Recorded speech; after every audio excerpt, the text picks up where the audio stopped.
ئامادەکاریەکان بۆ بەستنی شەشەم کۆنگرێ ڕێکخراوی قوتابیانی کوردستان بەردەوامە.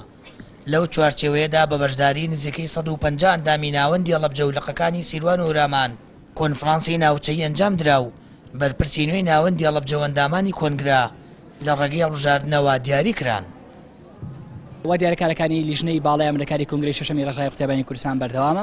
ئیمڕۆ لە درێژی ئەو کارانەی کە لیژنە پێی سپێردرا بوو لە بەڕێوەچوونی کۆنفرانسەکان کۆنفرانسی ناوچەی ناوەندی هەڵەبجەی ڕێکخراوی قوتابیانی کوردستان بەڕێوەچوو کە ژمارەیەکی بەرچاو لە ئەندامان تێدا بەشدار بوون و ناوەندی هەڵەبجە توانی بە نزیکەی 8 ئەندام بەشداری لە کۆنگرەدا بکە. بەشداربووانی کۆنفرانسە ناوچەیەکانی وایان وایە کۆنگرا نوێبوونەوە گۆڕانکاری بۆ بەرەو باشتربوونی کارەکانی ڕێکخراوی قوتابیان بێنێتە کایەوە تاکو زیاتر خزمەت بە توێژی قوتابیان بکات.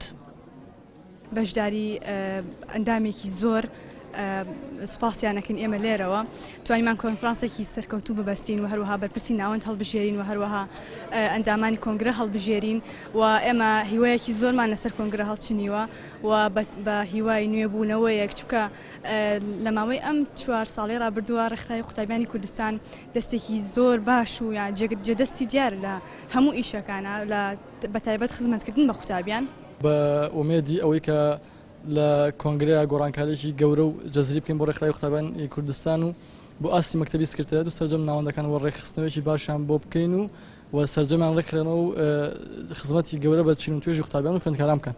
بێگومان خۆی لە ڕێگەی کۆنفرانسەوە زیاتر ئەتوانێت وەرچەخان و گۆڕانکاری بکرێت چونکە لە کۆنفرانسا زیاتر دەنگدان و پرۆسە و دەستاو دەستکردنی دەسەڵات و بۆ نمونە پۆستەکان دەکرێت هیوادارم بەردەوام بێت و لە کۆنفرانسەکەی ناوەندی هەڵەبجەی ڕێکخراوی قوتابیان ئەرکان مەحموود وەک بەرپرسینووی ناوەندەکە هەڵبژێردرایەوە و ئاماژە بۆ دەکات هیواخوازن کۆنگرا بۆ نوێبوونەوە بێت و زیاتر خزمەت بە قوتابیان بکەن بە شێوەیەکی گشتی.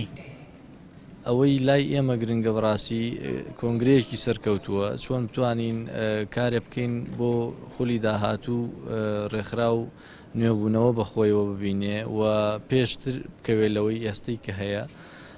ئێستەیش مناقەشەی خاڵ و بورگەکانی پەیڕەوەکەین ئینشاءڵڵا.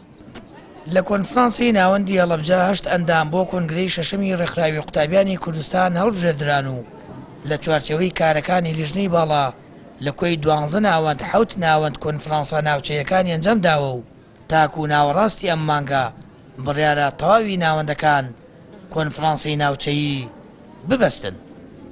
سامان فەتاح کەناڵی ئاسمانی پەیام هەڵەبجە.